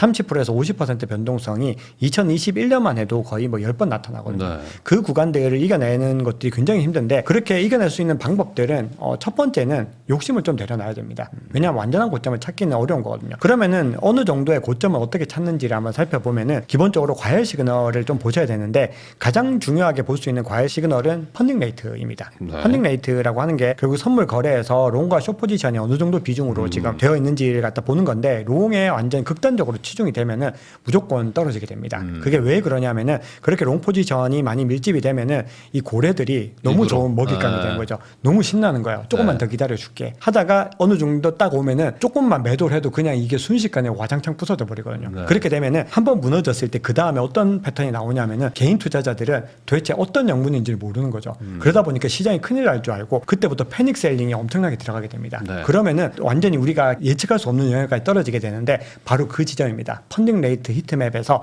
펀딩 레이트가 아주 과열돼가지고 레버리지가 굉장히 높아졌을 때 요거는 저희가 지표로 확인할 수 있습니다. 뭔가 색상이 레버리지가 됐을 때는 좀 빨갛게나 노랗게 변하는 그런 지표가 있습니다. 그래서 그런 것들을 한번 보시면은 요 정도 구간에서는 일단 완전한 고점은 절대 못 찍지만 상당히 과열되어 있구나. 그러면서 아까 우리 얘기했던 공포 및 탐욕 지수 네. 같이 보면은 어김없이 극도의 탐욕 단계에 있는 거죠. 어찌 보면 단순하네요. 너무 단순합니다. 탐욕을 부리면 나오게 된다. 공포가 생기면 들어가라. 그렇죠. 그리고 나서 이제 제가 조금 봤던 게 이거는 정석의 방법이 아니어서 좀 네. 말씀드리기 좀 제한이 되는데 그때 이제 차트를 보면은 RSI도 당연하게 과매수 구간으로 진입을 합니다. RSI가 뭔지 설명해 주셔야 돼요. RSI는 우리가 상대 강도 지수라고 해서 이 과매수 구간과 과매도 구간을 찾는 기 보조 지표입니다. 네. 그래서 우리 트레이딩도 가가지고 RSI 클릭해 보시면은 30보다 이 지표가 내려가면은 매도를 굉장히 많이 한 겁니다. 그게 시장의 공포에 빠져 있는 거고 70을 넘어섰다 그러면은 이때는 과매수 구간입니다. 사람들이 막 엄청 샀다. 샀다는 거죠. 그러면 이 구간들이 올라갔을 때 이 구간들이 계속해서 유지가 됩니다. 쭉 유지되다가 이게 이평선을 갖다가 같이 이제 돌파해서 올라가는데 그러니까 과열될 땐 하이가 무조건 나와야 된다. 나와야 되는데 네. 이때 RSI를 갖다가 RSI가 이평선을 하방 돌파하면은 이렇게 과열된 구간에서는 좀 어김없이 많이 무너지더라고요. 그래서 이거는 뭐 경험적으로 제가 좀 활용하는 여러 가지 지표 중에 하나인데 보조 도구로서 그래도 성공 확률이 꽤 있었습니다. 그리고 그 외에도 뭐 볼린저 밴드라든지 아니면 뭐 피보나치 되돌림 이런 보조 지표들도 정말 보조 방법으로 확인을 하는데 결국은 이걸 확인하는 방법은 중복적으로 시그널들을 좀 찾아보자는 거죠. 그러면은 그래도 기왕이면 조금 더 고점, 기왕이면 조금 더 저점을 찾을 수 있기 때문에 그렇게 하는데 문제는 이 비트코인은 그렇게 했을 때 사실은 만족도가 그렇게 높지는 않은 경우들이 또 많이 있습니다. 근데 이거는 상대적인 것 같아요. 이게 부동산이나 뭐 이렇게 예금 적금하시는 분들은 1년에 10% 15% 벌면 엄청 많이 벌었다고 생각하는데 이거는 또 아니잖아요. 이쪽은 한 달에 15%. 한 달에 15% 너무 적다고 생각하니까 그러면은 그 방금 말씀하셨던 것 정도만 잘 지켜도 이 비트코인으로 이렇게 막 그 실패하기가 쉽진 않은 건가요? 실패하기 쉽지 않습니다. 저는 비트코인으로 실패하기는 쉽지 않다고 생각을 하는 이유가 딱 요 원칙들. 사람들이 공포에 빠졌을 때만 사고 네. 정말 공포에 빠졌을 때만 사는 겁니다. 네. 그리고 사람들이 환희에 차 있을 땐 절대 사지 말고 그때는 매도 포인트를 찾아서 일정 부분 그렇다 너무 막 크게 사고 팔고 하면은 다시 진입 타이밍을 다 놓칩니다. 왜냐하면 이게 빠져서 잘 팔았다 하는데 갑자기 순식간에 가버릴 수가 있기 갑자기 때문에 트럼프 당선되고 맞습니다. 이래버리니까. 그리고 갑자기 이 호재악 때는 언제 어떻게 나타날지 아무도 모릅니다. 네. 그래서 블랙스완이라고 하기 때문에 우리는 그 너무 많은 것들을 움직이려고 하기보다는 어느 정도 이걸 현금을 확보했으니까 요걸 이제 조금 더 싼 구간에서 사겠다. 이 포트폴리오 리밸런싱에 쓰겠다. 요 정도로 하는 거지 사고 팔기를 반복을 했을 때 개인 투자자들의 성공 확률은 지극히 낮습니다. 타이밍을 대부분 다시 그 다음에 놓치게 되죠. 그럼 지금 작가님이 말씀해 주신 걸로 보면 사실 지표라는 게 물론 다양하겠지만 대충 한 4-5개만 봐도 공포와 어떤 탐욕을 알 수 있을 것 같은데 그럼요. 네. 그리고 이제 일반적인 뭐 댓글이나 채팅이나 아니면 뭐 어떤 뭐 인터넷 커뮤니티들 돌아다녀 보면은 알 수 있잖아요. 네. 근데도 사람들이 그걸 못 하는 이유는 그런 거에 대한 관심이 없는 건가요? 그냥 일주일에 막 2배 먹자 이거밖에 없는 건가요? 관심이 없다기보다는 이게 갑자기 가격이 급등하기 시작하면은 처음에는 긴장을 하는데 뒤에 가면은 이 긴장을 갖다가 놓게 됩니다. 그래서 사람들이 갑자기 막 하루 사이에 10% 20% 올라가면은 이 흐름에 빨리 올라타지 않으면은 네. 큰일 날 것 같다는 생각이 들어요. 그러니까요. 이 기회를 다 놓칠 것 같다. 그게 이제 포모라고 하는데 실제로 그렇게 올라가면은 이 기회를 반드시 내가 가져가야 한다는 엄청난 이 압박감과 욕망이 생기게 되거든요. 근데 이제 그게 또 더 문제는 뭐냐면 차라리 이제 조금 초입에 올라타는 건 그래도 괜찮은데 네. 꼭 보면 이게 지켜보다가 조금만 더 지켜봐야지 하면은 막 30% 50% 가는데 꼭 그제서야 이제 굼뜨게 움직이면은 사자마자 하락을 하는데 그러면 또 이걸 갖다 사자마자 하락하면 또 바로 팔아버린다는 거죠. 그러면 10% 20% 단기 손실 났을 때 또 팔아버렸다가 또 다시 오르기 시작하면 또 그때 또 사는 거죠. 그러니까 이것도 결국에는 좀 코인도 공부를 좀 해야 되네요. 미리 좀 데이터 같은 거 분석을 좀 해야 되네요. 공부 많이 하셔야 되죠. 안 그러면은 이 심리를 이겨내기가 쉽지가 않다. 이렇게 좀 정리가 될 것 같은데. 네. 그래요. 그러면은 결국에는 지금 비트코인 뭐 아까 말한 알트코인 이런 것들에 대한 그 공포와 심리 지수를 봤을 때 그냥 정리하면 지금은 과열은 아니다. 과열은 아닙니다. 네, 과열은 모든 지표를 봤을 때. 트럼프 당선 직후 그때 정도는 과열이었고 맞습니다. 언론이 막 떠들 때 지금은 아니고요. 네, 근데 문제는 이제 그겁니다. 그렇게 되면은 지금 그냥 사도 되나요라고 했을 때 그냥 내가 정말로 장기적인 관점을 가진 투자자라고 하면은 저는 사도 된다고 보는 입장인데 사실 지금 이 시기에서 어떤 추가적인 조정이 없을 것이냐 있습니다. 너무 더 추가적인 조정이 있을 수 있고 그 구간들을 현재 시점에서는 그냥 가장 마지노선으로 그러니까 현실적인 마지노로는 90K 정도 9만 달러로 보는데 9만 달러. 그 이유로 보는 이유가 또 온체인 지표를 감안해서입니다. 그게 뭐냐면은 단기 보유자들의 실현 가격이라는 게 있습니다. 이게 뭐냐면은 단기 보유자들의 평균 매입 비용입니다.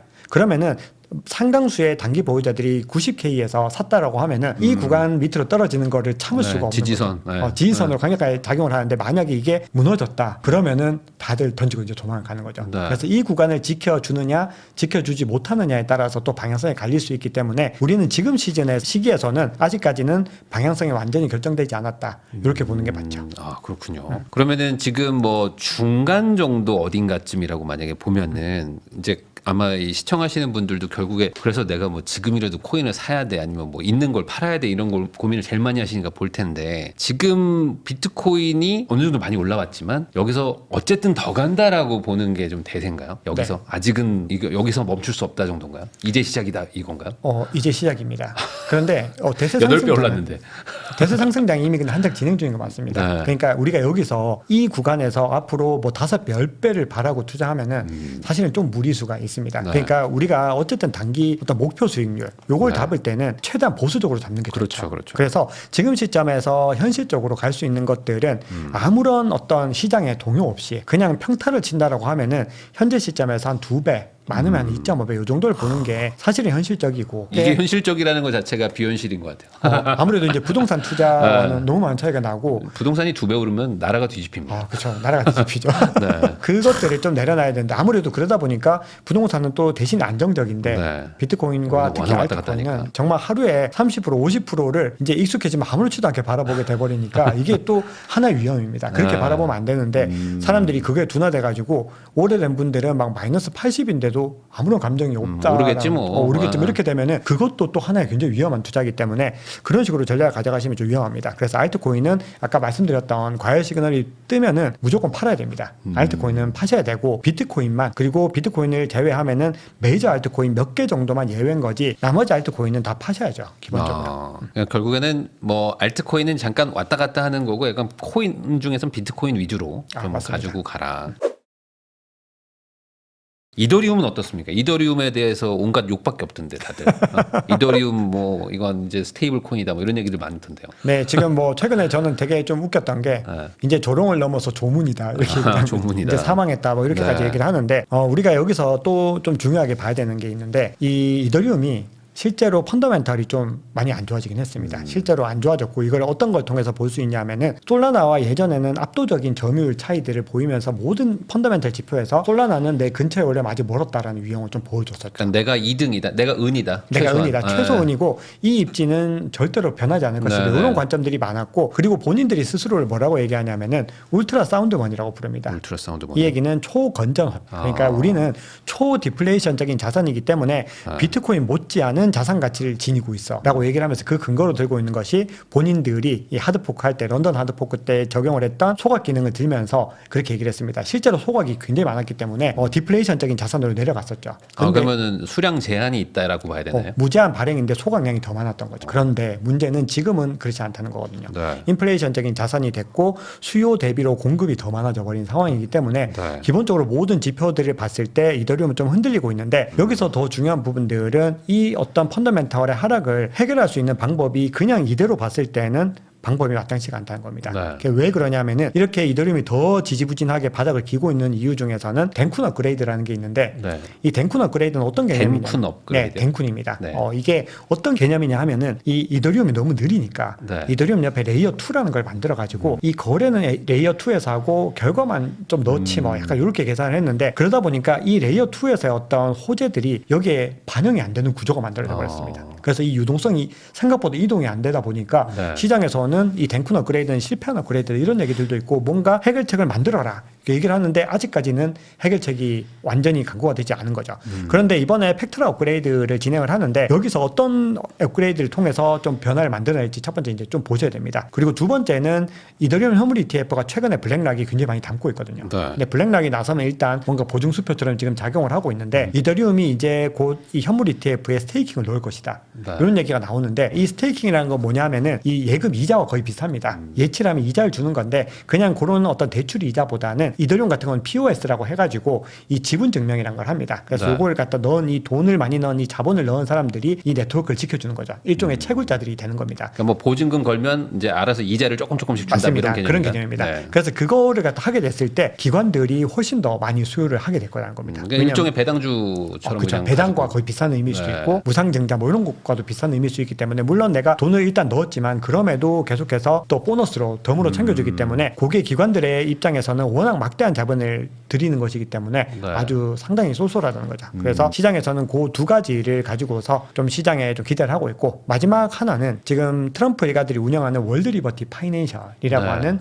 이 디파이에서 이더리움을 계속해서 담고 있습니다. 그래서 시장에서는 트럼프 당신은 뭔가 계획이 있구나 네. 이렇게 이제 생각을 하는 건데, 그런 분위기에 갑자기 에릭 트럼프라는 이 트럼프 대통령의 차남이 네. 지금 이더리움 매수할 적기다 엊그젠가 했죠. 그 말을. 얘기하면서 네. 나중에 나한테 고마워해야 될 걸 이렇게 얘기를 하면서 시장에서는 뭔가 기대가 나온 거죠. 이 가문에 약간 그 DNA가 있나 보다. 약간 이런 게. 약간 어그로 DNA가 좀 있는데, 근데 굉장히 위험한 발언입니다. 네, 위험한 그러니까요. 발언이고, 이 에릭 트럼프를 너무 신뢰하시면 안 됩니다. 왜냐하면은 암호화폐를 전통적으로 공부를 해온 그런 전문가가 아니기 때문에 네. 지금 어떤 의도들이 분명히 있을 거라고 생각을 하는데, 그럼에도 아직까지는 내러티브인 거죠. 그래서 반드시 조심하시면서 잘 좀 판단해 보셔야 됩니다. 그러면 이더리움은 현 상황은 좋지 않지만 뭔가 바뀔 것 같다라는, 아직은 모르겠지만 하여간 그런 분위기가 좀 느껴진다. 네, 그럴 가능성은 충분하다고 생각을 하고, 왜냐하면은 지금 이제 은행권에 어떤 자본들이 들어오게 되죠. 네. 그러니까 SAB 121이라고 하는 규정이 있었습니다. 이게 회계 지침인데, 은행들이 비트코인을 매집을 했을 때, 가지고 있을 때, 이 커스터디로 보관을 하게 됐을 때 이거를 갖다가 대차 대조표에서 부채로 잡는다라는 규정이었는데, 이걸 SEC에서 이 게리 겐슬러가 안녕하자마자 그 다음날 바로 거의 없애버렸습니다. 이 규정을 폐지하면서 우리는 이런 거 안 한다는 걸 SEC가 본인들의 포지션을 정확하게 보여준 겁니다. 네. 그래서 앞으로 은행들의 자본들이 들어올 것이다라는 거를 천명을 했는데, 그럼 자산으로 인정해 주는 거예요. 자산으로 인정하는 거죠. 대차 대조. 그러면 은행 입장에서는 훨씬 마음이 편해지네요. 굉장히 많이 담을 수 있죠. 부채 비율이 낮아지는 거니까. 네, 거기다가 오늘 또 연방 예금보험공사에서 또 뭐라고 했냐면은 은행들이 자유롭게 진출할 수 있도록 규제들을 완화하겠다라고 또 추가적인 발표를 했습니다. 이런 흐름들이 나온다는 건 결국은 전통금융과 이 블록체인이 결합을 해서 크립토가 결합을 하는 건데, 이때 가장 많은 수혜를 받을 프로젝트가 뭔지를 생각해 보면은 디파이와 RWA에서 가장 최적의 입지를 가져가는 블록체인이어야 되는데, 그게 압도적으로 이더리움입니다. 왜냐하면 TVL 예치금이 전체 블록체인을 합친 것보다 훨씬 많고 무려 53%이고 RWA에서 시장 점유율은 87%입니다. 그렇기 때문에 만약에 그런 어떤 은행들이 지금 본격적으로 진입을 해서 뭔가 더 크게 산업을 발전시키면 이더리움은 분명히 수혜를 받을 가능성이 높다는 거죠. 그러니까 알트코인 중에서는 시총이 뭐 아주 압도적으로 크다 이렇게 이해하면 될까요? 맞습니다. 그러니까 은행이 만약에 들어온다면 3등 가기는 어렵다. 2등인 이더리움을 어떻게든 살리든 해서 열로 갈 것이다. 맞습니다. 그렇게 번다는 거죠. 그러면 이거 아까 말씀하신 스테이킹 뭐 이런 이자 받고 이런 것들은 비트코인으로는 할 수 없는. 비트코인도 이제 할 수 있습니다. 이제 할 수 있어요. 원래 비트코인이 그게 안 됐는데, 이번 시즌에 알트코인 투자에서 중요하게 봐야 되는 게 비트코인 레이어 2입니다. 네. 사람들이 이제 워낙에 똑똑하다 보니까, 아니 비트코인 이렇게 좋은데 왜 묻어 놓는 거야? 그냥 우리 비트코인도 한번 해보자 네. 라고 해서 비트코인 레이어 2가 굉장히 많이 만들어졌는데, 이미 비트코인 예치 자본 자체가 바이낸스의 BSC라고 해서 바이낸스 스마트 체인이 있는데, 거기에 예치된 금액들보다도 오히려 비트코인 생태계가 더 커졌습니다. 그만큼 지금 굉장히 빠르게 비트코인 생태계가 상승하고 있기 때문에 이번 시즌에 이 비트코인 생태계도 한번 눈여겨보시면은 투자의 관점에서 좀 도움이 되죠. 그럼 이제는 비트코인이 단순히 금이 아니라 사놓으면 이자를 주는 개념이 그런 개념까지 붙어지는 거예요. 그래서 거기에 대해서는 찬반이 좀 있습니다. 왜 비트코인이 이미 디지털 금으로서 가치 저장 수단으로서 압도적인데 굳이 왜 비트코인으로 쓸데없는 짓을 하는 거냐, 이런 입장들도 있어가지고 여러 가지 찬반이 있지만, 그런 뭐 찬반이 있다고 해서 대세를 거스를 수 없고, 그리고 탈중앙화되어 있기 때문에 그런 시도들을 누가 강제로 막을 수 없습니다. 내가 하고 싶으면 하는 거다 해서 이렇게 사람들의 반응을 얻으면 그게 또 대세가 되죠. 그런데 이 비트코인 레이어 2가 지금 시장에서 굉장히 많이 좀 핫하게 떠오르고 있기 때문에 이번 시즌에 주목해봐야 되는 또 하나의 섹터로서 자리 잡았죠. 만약에 금을 샀는데 금을 가지고 있다고 이자를 준다고 하면은 더 좋아지는 거잖아요. 그렇죠. 그런 기능이 좀 붙을 수도 있다. 아니면은 뭐 이더리움에 뭐 그게 더 강력해져서 글로 갈 수도 있고. 솔라나가 결국에 지금 이 이더리움을 좀 위협을 했었던 거라고 봐야 되나요? 네, 지금도 위협하고 있습니다. 그러면 반대로 이더리움이 그렇게 잘 된다는 거는 솔라나보다 더 좋아져야지만 되는 건가요? 아니면 솔라나도 나름의 뭐 동해 위치 정도는 계속 포지션을 잡아갈 수 있는 건가요? 동해 위치 이상 자리 잡아갈 수 있다고 생각을 하는데, 지금 우리 시작하기 전에 말씀드렸던 부분들인데, 사실 이 솔라나의 펀더멘털이 굉장히 좋습니다. 솔라나가 특정 분야에서는 이더리움을 압도하는 펀더멘털을 내고 있기 때문에 시장에서는 굉장히 많은 또 기대감들이 있는 거죠. 그리고 솔라나가 가장 중요한 장점이 일단 성능이 너무 좋고 워낙에 빠른 데다가 새로운 트렌드가 나타나면은 이더리움보다는 솔라나에서 먼저 해봐야지라는 게 있어서 최근에 떠오르는 키워드 중에서 AI 에이전트라고 하는 분야가 있고 뭐 DeSci라고 해서 탈중앙화된 과학 뭐 이런 것들도 있는데 그런 새로운 내러티브들이 모두 다 솔라나 위에서 가장 주도적으로 태어나고 있습니다. 네. 그리고 민코인 열풍도 거의 뭐 80%는 이 솔라나 생태계에서 나타나고 있기 때문에 전체적으로 시장의 어떤 핫한 것들 그리고 사용성이 큰 것들 이런 것들을 모두 다 현 시점에서는 솔라나 위에서 일어나고 있다 이렇게 봐야 되죠. 사실 뭐 이런 그 금융자산이라고 해야 될까 이런 거의 장점은 그냥 다 사면 되잖아요. 굳이 뭐 하나에 올인할 필요도 없는 거고. 그렇죠. 네. 그러면은 뭐 비트코인, 뭐 솔라나 말씀하신 이더리움 뭐 이런 식으로 이제 분산 투자를 하면 될 것 같은데 뭐 몇 개 정도 뭐 예를 들어 한 10개 안쪽으로만 사면 될까요? 아니면은 뭐 아까 말씀하신 뭐 그 정도 한 두세 개 정도 확실한 것만 사는 게 나은 건가요? 어떻게 봐야 돼요? 요게 투자 스타일마다 이게 굉장히 천차만별입니다. 그러니까 내가 만약에 매일마다 차트를 들여다보면서 내가 산 알트코인을 매일매일 아주 잘 점검할 수 있다. 그러면은 뭐 10개 이상도 보관하더라도 충분히 대응을 할 수 있는데 대부분의 직장을 다니시는 분들이나 생업이 있으신 분들이 근무 시간에 계속해서 차트를 보면서 그렇게 할 수 없다는 거죠. 네. 그러면은 알트코인 투자는 대부분은 굉장히 좀 힘들어질 수 있습니다. 그래서 내가 컨트롤할 수 있는 정도까지를 담는 것이 좋은데 그렇게 할 때 제가 좀 전략적으로 말씀드리는 거는 핵심 자산을 먼저 구성을 하라고 말씀드립니다. 핵심 자산에는 굉장히 많은 비중으로 아까 우리가 언급했던 그런 메이저 코인들 특히 비트코인 많이 가져가고 메이저 코인들 위주로 담아간다면은 위성 자산을 좀 따로 만들어서 10% 정도씩 해가지고 가령 내가 디파이가 많이 갈 것 같다. 실제로 지금 이번 시즌에 디파이와 RWA는 전망에 대해서 불리시한 전망들이 많이 나오고 있는데 그런 류가 또 있는 거죠. 그렇죠. 일종의 섹터가 있는 거죠. 섹터가 있습니다. 네. 이 디파이 섹터에서도 펀더멘털이 좋은 거, 즉 예치금이 많은 것들, 그리고 어떤 것들이 가장 많이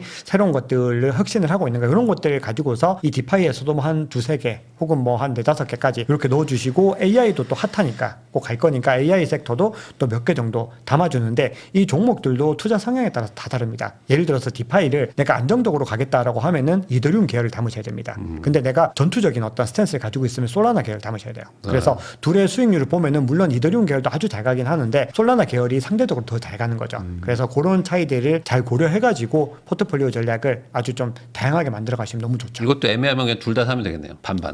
맞습니다. 뭐 둘 다 그래도 하는 것도 상관없는 괜찮습니다. 거잖아요. 왜냐하면 기본적으로 최상위권에 있는 디파이들은 이미 좀 자리를 많이 잡았고 이 프로젝트들이 이미 지금 어느 정도 활약을 하고 있는데 다 저마다 이유가 있기 때문에 그런 것들 감안을 하면은 뭐 충분히 같이 담아가도 좋죠. 그러면 이제 우리 그 채널 구독자분들은 아무래도 부동산 쪽에 조금 그래도 관심이 더 많으시기 때문에 좀 안전 지향형이신 분들이 많거든요. 그러니까 1년에 뭐 100%는 안 벌어도 되니까 한 15% 20% 정도만 버는데 속 편하게 살고 싶다는 분이 아마 더 많으실 것 같아요. 굳이 뭐 이게 가상자산 하더라도 이런 정도의 사람들이라면은 어떤 자산들을 그냥 사놓는 게 좀 속이 편할까요?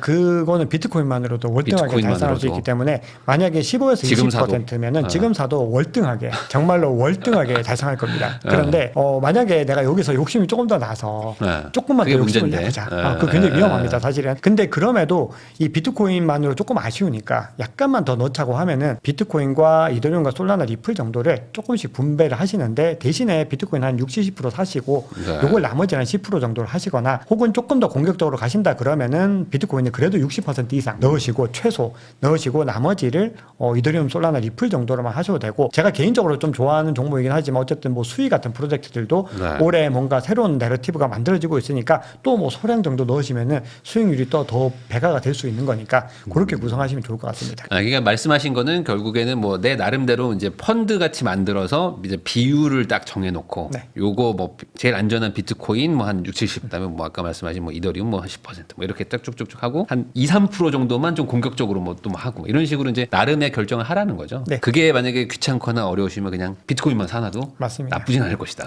비트코인만 사도 너무 좋은 결정이라고 생각합니다. 정말로. 그래요. 네. 네, 알겠습니다.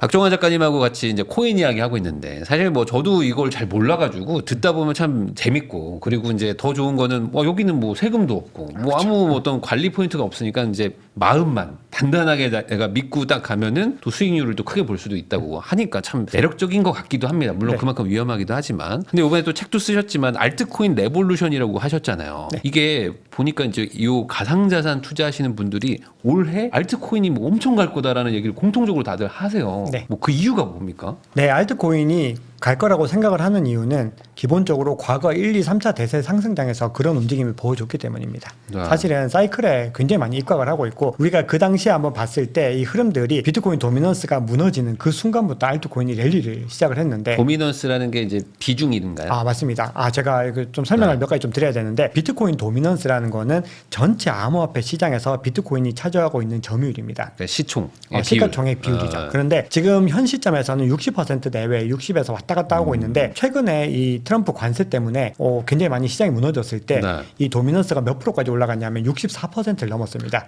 그 말은 알트가 무너졌다는 얘기네요. 맞습니다. 네. 비트코인도 무너졌지만 알트코인은 비교할 수 없이 속절없이 무너졌다는 네, 의미이기 네, 때문에 우리가 여기서 하나의 또 단서를 얻을 수 있는 것이 이 비트코인의 가격 방어율은 알트코인과는 어쨌든 범접할 수 없다는 게 첫 번째 됐고요. 두 번째는 우리가 트럼프 당선됐을 때 한번 돌이켜보면 비트코인 도미넌스가 엄청나게 무너지기 시작을 했습니다. 그 말은 알트가 폭등을 한 겁니다. 네. 그때 비트코인 도미넌스가 50 중반까지 네. 떨어지면서 사람들이 어떻게 얘기를 했냐면은 알트코인 시즌이 왔다. 그렇게 하면서 환호를 했던 거죠. 근데 네. 저는 그때 이제 시황에서 알트코인 시즌은 아직 안 왔을 것 같다라고 얘기를 들었습니다. 왜냐하면 시기적인 부분들도 있고 과거의 패턴에서도 그런 식으로 한번 등락을 거듭하면서 한 번 더 비트코인이 힘을 내주고 나서 그 다음에 왔던 건데 지금 아직까지 비트코인이 힘을 내야 되는 포인트가 너무 많은 거죠.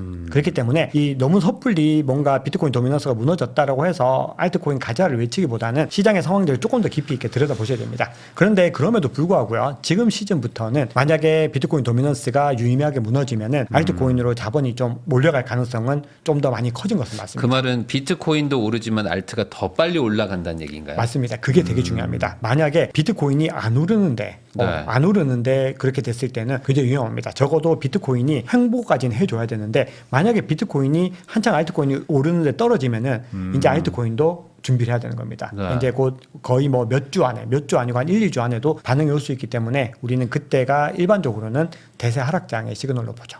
그러면 이게 이번 시즌 종료가 되는 거예요? 시즌 종료가 전체 되는 코인 거죠. 종료? 네, 근데 이번에는 좀 여러 가지 의견들이 좀 있긴 합니다. 기본적으로 사이클을 웬만큼 따를 거라고 생각을 하는데 이 기관들과 국가적인 차원에서 들어왔을 때 이 가격 방어율이 과거처럼 그렇게 무너져가지고는 뭔가 이 국가들이 담은 취지 자체가 네. 너무 많이 무너지는 거죠. 그렇죠. 기관들도 마찬가지고. 그래서 개인들이 뭔가 담고 있던 과거 1, 2, 3차와는 좀 다른 움직임을 보일 것이다라는 얘기가 있고 그리고 두 번째로 사이클에서 좀 주목해야 되는 게 과거처럼 알트코인 시즌이 안 올 수도 있다는 얘기가 있습니다. 네. 그건 이제 어떤 의미냐면은 ETF가 생기면서 자본들이 비트코인이 이 비트코인 시장에 묶이는 게 아니라 이 주식 시장에 묶이게 되기 때문에 이 자본을 기관들이 굳이 팔아가지고 알트코인을 매집하는데 쓰지 않겠다라는 관점들이 있는 거죠. 그래서 그 부분들은 일정 부분 동의할 수밖에 없고 그렇기 때문에 우리가 지금부터 주목해야 되는 알트코인은 뭔가 내러티브가 충분하면서 뭔가 ETF 가능성도 있으면서 펀더멘탈 즉 내재 가치도 충분한 프로젝트들을 선정하는 것이 굉장히 중요합니다. 안 올 수도 있고 올 수도 있다. 이러면 좀 애매하잖아요. 근데 올 가능성이 겁니다. 상당히 높다. 네, 올 가능성은 상당히 높다. 다만 선별적으로 올 가능성이 있다. 그러면은 아까도 뭐 잠깐 얘기는 해주셨지만 이 알트코인도 어쨌든 섹터가 있다면 뭐 크게 뭐 몇 가지 정도 섹터를 좀 이렇게 대표적으로 말을 하나요?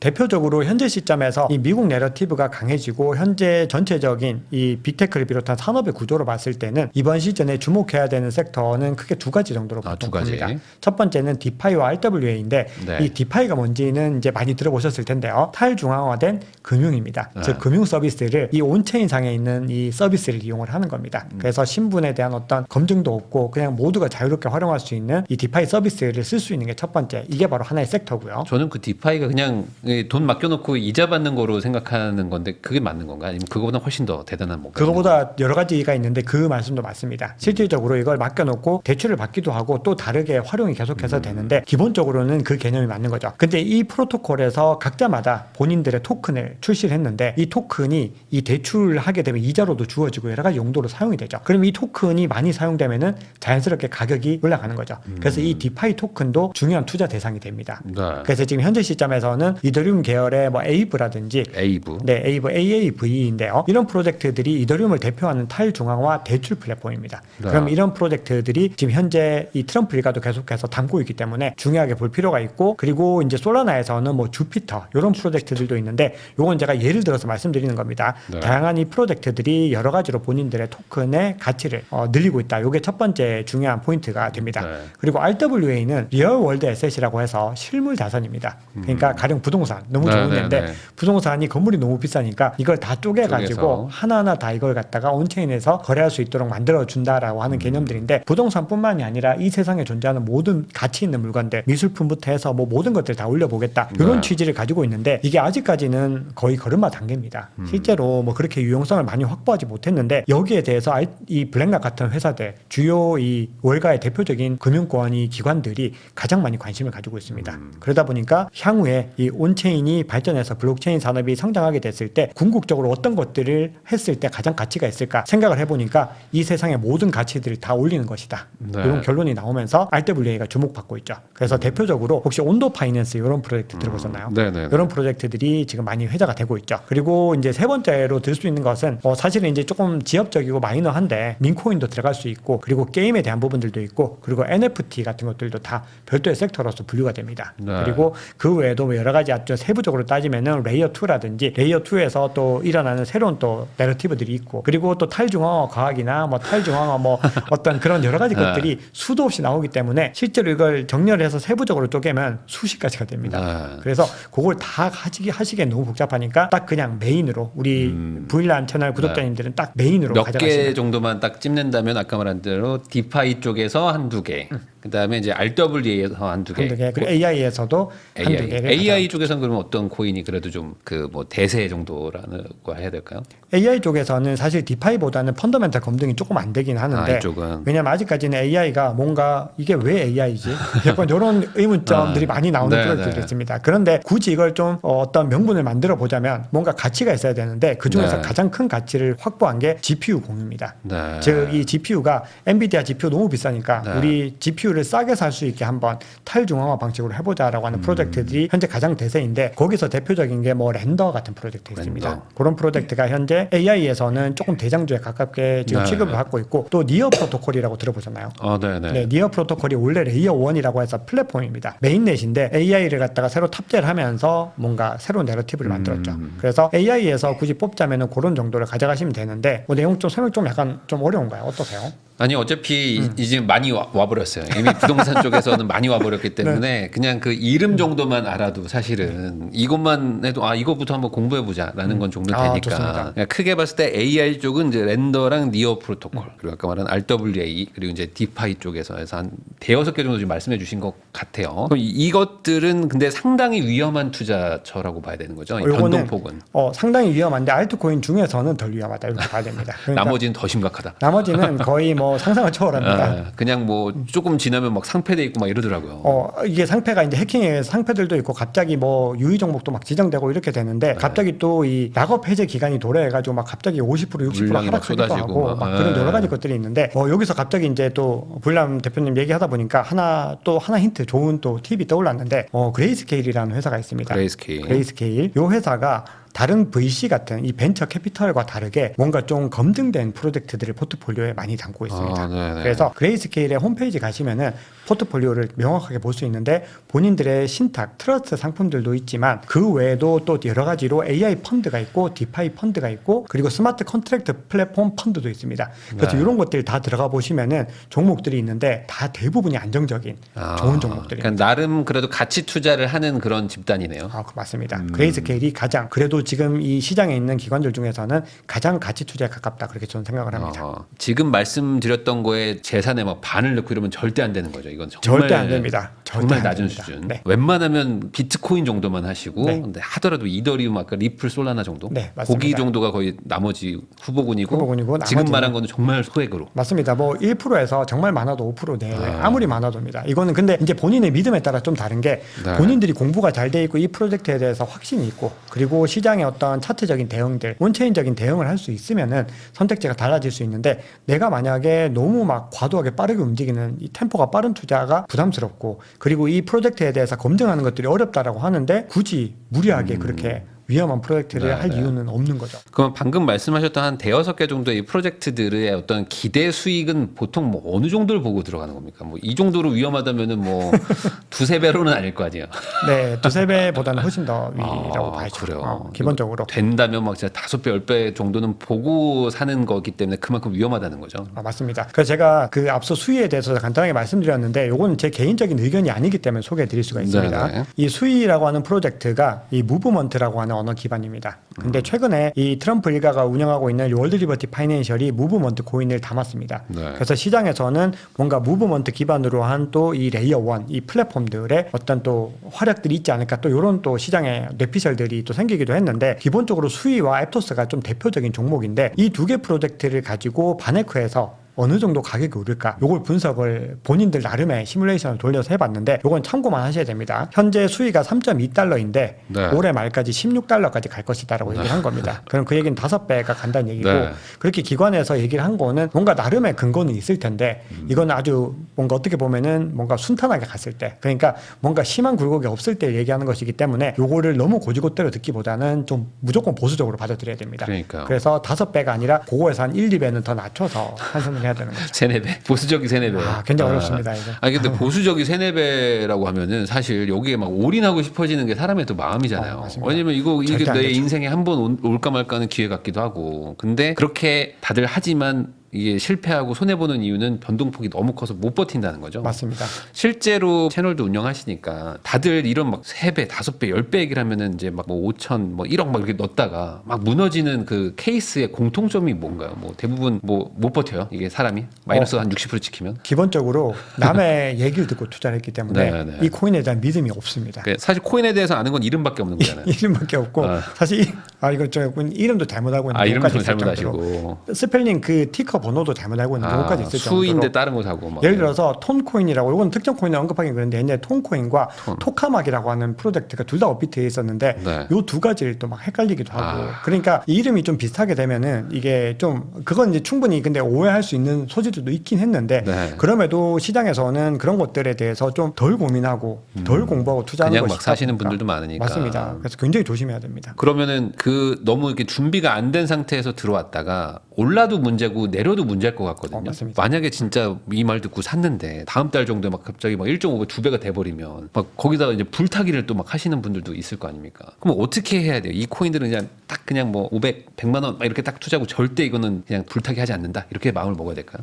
야 이게 또 프로젝트마다 너무 차이가 있는데 이게 분석을 해보면은 이런 제가 좀 앞서 소개해드렸던 좀 메이저한 코인들은 기본적으로 변동성이 심각한 수준이긴 하지만 굉장히 그래도 우상향을 그리면서 올라갑니다. 이게 중요한 구간들을 잘 지지받으면서 올라가기 때문에 저는 그런 코인을 좀 펀더멘털이 높은 코인이라고 보는 편인데 그렇지 않은 코인들은 올라갔다 또 원점 올라갔다가 또 원점 이걸 반복하기 때문에 이런 코인을 장기 투자를 하면 큰일 나는 거죠. 왜냐면 했는데 이제는 원점도 안 되고 내려가 버리면은 실컷 좋은 구경만 하다가 다 놓치게 되는 거기 때문에 기본적으로 알트코인은 그렇게 되면은 만약에 100% 200% 올라가면 원금부터 일단 회수를 해야 됩니다. 첫 번째 원금을 회수하셔야 되고 네. 두 번째로는 과매수 구간에서 아까 제가 RSI 말씀드렸죠. 과매수 구간 정도까지 들어가면은 기본적으로 또 일정 부분 익절하셔야 됩니다. 그러니까 이 알트코인 중에서 덜 메이저한 것들은 적극적으로 매도를 통해서 수익 실현을 하면서 가야 되고 이 메이저한 알트코인들은 그렇게까지 등락이 있지는 않기 때문에 그런 경우는 그 구간에 도달했을 때 본인의 투자 원칙에 따라서 뭐 20%가 될 수도 있고 30이 될 수도 있고 50이 될 수도 있는데 그 정도를 먼저 익절을 하시고 있다가 이 코인들이 다시 조정을 받았을 때 일반적으로 상승장 구간에서는 특정한 지지 구간들을 좀 터치하고 가는 경우가 많습니다. 네. 가령 그냥 일반적인 상황에서는 20이나 52평선 이동평균선이죠. 이런 정도를 터치하고 올라가는 경우들도 있기 때문에 그런 경우들에서는 조금씩 또 담아봐야 되죠. 그리고 나서 조금 더 이제 적극적으로 담아야 되는 건 다시 또 무너졌을 때 그때 담아서 올라가는 겁니다. 그래서 전체적으로 덜 메이저한 것들은 아주 크게 사고 팔기를 반복하는 거고 메이저한 것들은 일정 부분 사고 팔기를 반복하는데 그 포인트들은 내가 이제 잘 잡고 가셔야 되는 거죠. 복잡하면 비트코인 사라. 맞습니다. 좀 복잡하죠 여기가. 그러니까 너무 복잡하면 그냥 비트코인 사놔도 나쁘진 않을 것이다. 맞습니다. 이렇게 그냥 볼 수 있겠네요. 꾸준히 가지고 있는 겁니다. 비트코인은 그냥 계속 가지고 있자. 그리고 네. 바이더디 저가 매수를 하면서 계속 가지고 있자. 그러면 비트코인이 앞으로 이제 꺾이는 시기는 뭐 패턴상 그러면 연말 정도인가요? 뭐 예를 들어 이거 어쨌든 뭐 쭉 가다가 또 뭐 한 4분의 1 토막 또 날 거 아닙니까? 또 이게 패턴상. 네, 지금 어느 정도가 날지 이번에 이제 시장에서 모르지만. 기관들이나 이 국가 때문에 좀 모른다라는 관점들이 있지만 그럼에도 크립토 윈터가 올 거다라고 생각을 하는데 지금 시장에서 좀 가장 지배적인 전망은 올해 말 한 10월 정도 그렇게 생각을 하고 있는데 그러면 10월에 답할 거냐 그렇게 하면은 투자에 성공하기가 좀 어렵습니다. 그래서 기본적으로 우리가 매집을 좀 이어갈 수 있는 거는 1분기 늦어도 2분기 초라고 생각하셔야 됩니다. 그러니까 네. 그때까지가 어떻게 보면은 그래도 조금 더 적극적으로 진입할 수 있는 시간이고 만약 이 이후에 한번 크게 쏘고 올라갔다라고 하면은 그때부터는 이제 시장을 조금 더 경계감을 가지고 가셔야 되죠. 왜냐하면은 그때 2021년 보면 4월에 대세 상승장 정점이 사실은 끝났습니다. 모든 온체인 지표가 그때 정점을 가리켰는데 이후에 중국 이슈에 의해서 한번 이 채굴금들 내려앉고 나서 어떻게 또 올라가서 11월 달에 한 번 더 거의 비슷한 구간을 찍었는데 그때 온체인 지표들 보면은 대부분은 정점을 안 가리키고 있거든요. 그렇기 때문에 이번에도 어떻게 갈지를 섣불리 판단하기가 좀 어렵고 대부분 이 결과론적으로 판단을 하기 때문에 여러 가지 온체인 지표와 시기적인 것들 그리고 자신의 스스로의 목표 수익률 그리고 로스컷 같은 것들까지 어느 정도 되면 손절할 것인가까지도 다 미리 설정을 그러니까요. 해놓지 않으면 탈출을 하기가 쉽지 않습니다. 이 욕망 때문에. 맞아요. 이게 막 마이너스 20-30%가 뭐 비일비재하기도 하지만 플러스 20-30%뭐 50%도 비일비재한 이 맞습니다. 곳이니까 또막 빠져도 어차피 내일 또 올라 뭐 이런 생각으로 가는 것 같아요. 맞습니다. 그러면 이제 비트코인은 말씀하신 대로 이제 뭐 지금 시장의 판단 한 10월 정도라면은 알트코인은 그럼 언제 정도 좀 또 본격적인 뭔가 이렇게 상승이 온다고 뭐 봐야 되나요? 뭐 대략적으로. 그거는 이제 전통적으로 교과서적인 방법이 있습니다. 네. 그게 앞서 제가 비트코인 도미넌스는 전체 시가총액에서 이 암호화폐 시장 전체에서 비트코인이 차지하는 비율인데 지금 비트코인 도미넌스가 올라가고 있죠. 네. 그러면은 지금은 이제 비트코인 시즌, 알트코인 시즌이 아닙니다. 요게 구글 가셔가지고 알트코인 시즌 인덱스라고 있습니다.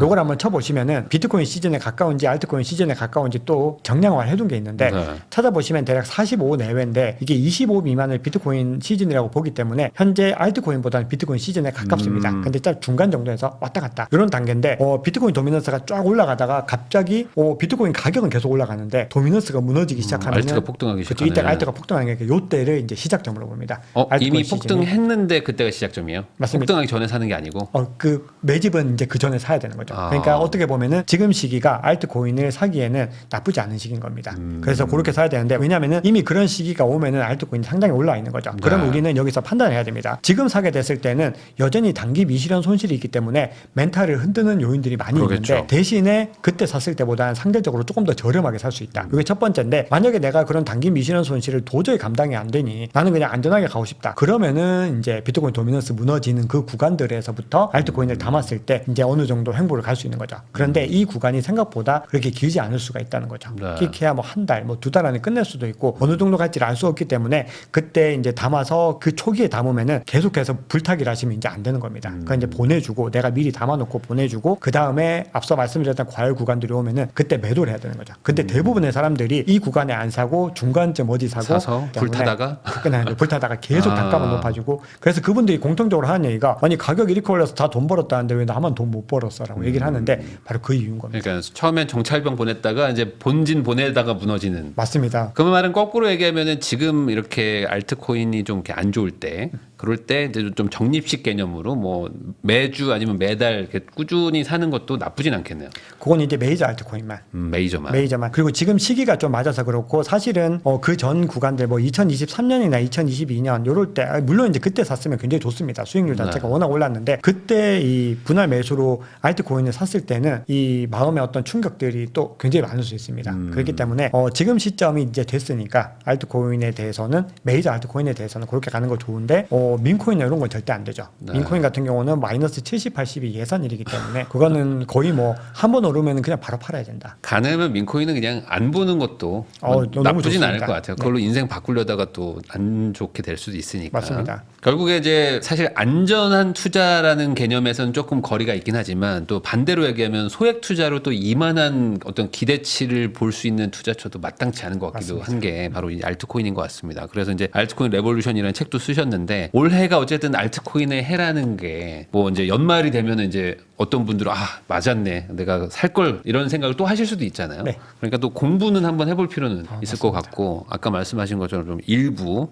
금액은 알트코인 한번 저도 고민을 한번 해보도록 하겠습니다. 감사합니다. 근데 이제 아까 말씀하셨던 그 한 대여섯 개 뽑아주신 것도 엄청 위험한 투자처다. 여기서 네, 막 맞습니다. 완전 막 등락을 막 내리꽂고 막 올라가고 하기 때문에 심약하신 분들은 거기까지 가지는 됩니다. 않는 것도 뭐 리플, 이더리움 이런 것들도 엄청 변동이 큰 거니까요. 마찬가지입니다. 네. 거기도 무섭다. 이렇게 정리할 수 있을 것 같습니다.